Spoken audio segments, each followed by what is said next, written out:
Today's episode of Chicago Bears Now is presented by Manscaped. If you go to manscaped.com and use promo code BEARS20, you can get the best men's grooming products for 20% off and free shipping at checkout. It is manscaped.com, promo code BEARS20. I'm your host, Harrison Graham. Welcome into the show. And on today's show, we are going to take a look at some Khalil Herbert replacements because if you missed the news from Tuesday, Herbert was placed on injured reserve with a hip injury. He will miss at least 4 games because that's how short-term IR works. You look at the running back depth chart now, and this is kind of how it sits. Obviously, Herbert on IR. You've got David Montgomery, who you'll lean on. Trestan Ebner figures to get a heavier workload here, the rookie 6th-round pick. You got fullback Kari Blasingame, obviously. And then Darrington Evans on the practice squad. Could he be elevated? We'll see how that all ends up playing out. But make no mistake, this is a notable loss. This is a big loss. Khalil Herbert's been your most consistent runner at the running back position this season, averaging exactly 6 yards a carry, 4 touchdowns on the year, 643 yards, well on pace to have a 1,000-yard season. This obviously stinks. I mean, for him, for the Bears, for this offense that's been rolling as of late. Now, obviously, Montgomery's a capable back, and I'm not saying this offense is going to fall off a cliff or anything. You do have Justin Fields, who's playing out of his mind, but you don't want to see this. I mean, this is a young player who you expect to lean on over the next couple of years and be a guy that's going to be productive. Hopefully, he is able to return later on in the season. So what do you guys think on that topic? Will Khalil Herbert play again this year? Type Y for yes, type N for no. Get your votes in down in the comment section. Do you think we'll see 24 at some point this season? Let's take a look at some Khalil Herbert replacements here in just a second, as we're going to take it some internal options here in a little bit, some external replacements, plus a surprise name that could catch your attention. Make sure you watch the entire video to find out who that player might be. Let's look at some external options first. 4 free agent running backs that you guys should know. Phillip Lindsay, who was undrafted, had a great first 2 years with the Denver Broncos, kind of started to teeter off, has had some injury problems, was with the Texans last year, played briefly with the Colts this year, not very effective there, as you see, 49 yards on 15 carries, it's just over 3 yards a tote, 6 catches for 19 yards as well, not really any explosive plays. He recently got cut as well, so he is now available to sign if a team wants to do so, but he's got some burst, he can catch the football. Again, any free agent running back that's out there isn't going to give you a ton, but there are a few experienced guys that could come in, know how to play the position, and could at least give you something in a pinch if you absolutely needed it.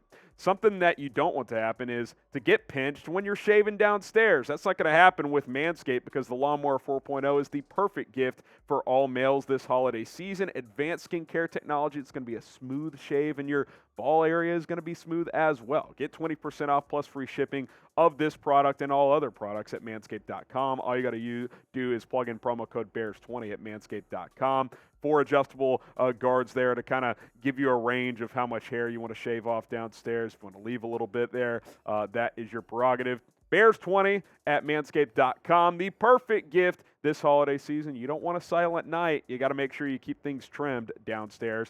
Manscaped.com, promo code Bears20. That link and promo code are in the description of this video. Marlon Mack, who had a really promising first few years of his career, has had some injuries, fell out of favor in Indianapolis last year, and things have just not gone well for him as of late. But you look at his career numbers, I mean, he's been effective. Almost 4.5 yards per carry, 20 touchdowns, almost 2,500 yards. I mean, he's experienced, he's solid, has good vision.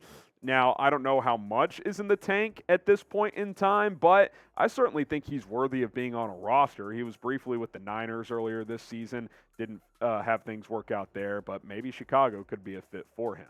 Let's go to Devontae Freeman now, who you're probably thinking, Devontae Freeman, he's been washed for years. Well, he was washed for a few years, and then last year he randomly signed with the Ravens and played well. Now, that system is very running back friendly, but I would argue this Bear system is too. Really good running game right now. Averaged 4.3 yards per carry, had 576 yards, 5 touchdowns a season ago. playing with Lamar Jackson and that Ravens offense. I was impressed with what he did. I'm surprised he's not on a roster right now, to be completely frank. I don't know how much is left, but he proved last year that he's got at least a little something left in the tank. I don't think there's any doubt. Now, the road to 57,000 subscribers is underway here on Bears Now, and if the Bears make a roster move, we'll have you covered here on the channel. So hit that sub button. Let's get to 57,000. Just crossed 56,000 this past weekend. Road to 57K is underway. 882 away. Help us get there by hitting that sub button. One more free agent, and then we'll look at some internal options. Devontae Booker, who was actually pretty decent last year with the New York Giants. Saquon Barkley had some injuries, and he played pretty well overall. I mean, combined, he had over 860 all-purpose yards last year, and he's not on an NFL roster.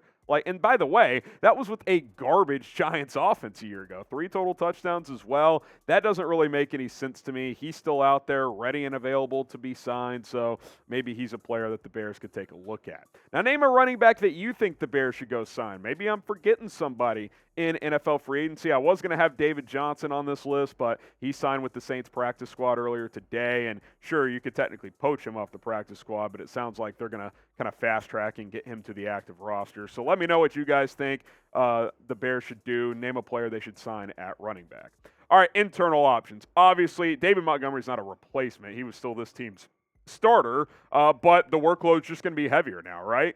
And I think David Montgomery's got a little bit of something to prove here, right? He's on the final year of his contract. He's averaging less than 4 yards per carry. Hasn't had his best season by any means. Missed a couple games with injury. I think he's got a lot to show, not only to the Bears, but to the rest of the league. Like, hey, I'm still a good player. I still bring a lot to the table. I can be a guy that is worthy of a decent contract this offseason. The Bears will certainly lean on him now without Khalil Herbert at that running back position, but I think it'll be even more so. Instead of a split carry type of situation, he's probably going to be getting 70-75% of the touches out of the backfield, at least in the short term. Now, Trestan Ebner certainly figures to play a role over the next few weeks, the rookie out of Baylor, who's gotten some PT at running back, certainly some special teams playing time. Hasn't been that effective when he has gotten opportunities. 18 carries for 46 yards. It's less than 3 yards per carry, but small sample size. I don't think there's ever been a sequence where he's gotten 2 carries in a row. So, he'll probably get opportunities where, he gets his own drive and gets to show what he's capable of. So we'll certainly see what he can do. But in limited action, he has not done much to impress the Bears. Now, here's the shocking name. How about Velus Jones Jr.? Some of you guys have mentioned this. I've kind of pondered this as well for a few reasons that I'll explain shortly, but you're thin at running back now. Ebner's been underwhelming. This is obviously a curveball. You drafted this guy in the 3rd round as a receiver and a return guy. Obviously, he's had his muff issues at punt return. He's been a healthy scratch last couple weeks. I will say this. It's very frustrating that Khalil Herbert gets injured on a kickoff return when that needs to be Velus Jones returning those kicks. I get it. He was having drop issues on the punts, but kickoff's a different deal. You don't have dudes in your face when you catch the football. So I think he, should at least be active to handle those duties here. But he has running back traits. What was the best thing Velus Jones did coming out of college, coming out of Tennessee? Kickoff return specifically. Not even punt return necessarily, kickoff return. You have to have great vision as a runner to be an excellent kick returner. He's got that. He's got the burst. He's built like a running back at 6 foot, 200 pounds. He runs like a running back on those jet sweeps. He looks more like a running back. And with his drop issues, maybe he's not meant to be a great receiver. Now, maybe he can be a Tariq Cohen type that plays some back, plays some receiver. What were people saying when they drafted him? He could be Deebo Samuel Light. The 49ers line him up in the backfield and hand him off the football, or at least have him run routes out of there. I'm not saying Velus Jones needs to be a full-time running back where you give him 20 carries a game, but this is a good athlete that you drafted in the 3rd round, and I get he has had some struggles. But view this as an opportunity. You're 3-7. Khalil Herbert just got hurt. You took a 3rd-round flyer on this guy. I think you got to play him in some capacity, and maybe some of that capacity is coming out of the backfield. I would be very interested in this possibility for Velus Jones. What do you guys think? Should the Bears give Velus Jones a look at running back? Type 1 for yes, type 2 for no. I'd like to see it. Maybe he sucks at it and, experiment failed, but He's not playing right now as it is. You certainly, it couldn't be harmful to try. Is the point I'm basically trying to make? 1 for yes or 2 for no. A more practical option would be Darrynton Evans, who is currently on the Bears practice squad, who had a good camp in preseason. I actually thought he had a decent chance to make the 53-man roster. He did not. He's been on the P squad all year. Limited NFL game action in his career. His rookie year for Tennessee, I think he had like 14 or 15 carries or something like that. But he's actually pretty good in blitz pickup, catches the ball pretty well. More of a scat back, but could be a guy that gets elevated on game day off of the practice squad. So there you go. Some Khalil Herbert replacements, as he is now set to miss at least the next month. If the Bears make a major roster move at running back, we will certainly keep you guys informed. So hit that subscribe button here on the channel. We're trying to get to 57,000 subscribers. I appreciate all the support, and we'll see you next time here at Bears Now.